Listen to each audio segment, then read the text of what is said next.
Hi guys, so i-open namin yung aming unboxing our smartwatch together with my sister. We're the same rose gold na, rose gold. Oh, sige na, i-open mo na. Ano po ito? Ay, agad sa step sa ba? Madali, okay na na. Anong extra po ito? Parang ay, ayan yung ano, te. Blue. Blue color. Nahirapan siya magbukas, guys.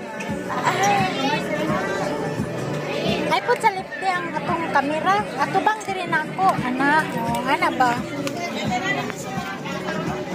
So, open natin.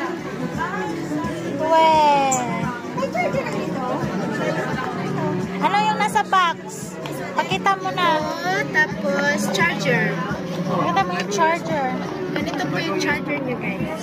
Oh, ganyan yung charger. Ilagay mo lang sa likod. Oh. And then, meron din siyang catalog. Okay? Magnet po siya, guys. Adjustable. Sige din, isuot mo. Ng my dear. Kasi bumili ako ng plastic pa dear. Bumili ako. Nagkahirap-hirap siya sa nagkalisod-lisod. Nagkalisod-lisod na, guys. Tanggal nga sa ng sticker. Meron siyang 12 months warranty. Ang ganda niya, oh. So, ayan na siya, guys. So, cute.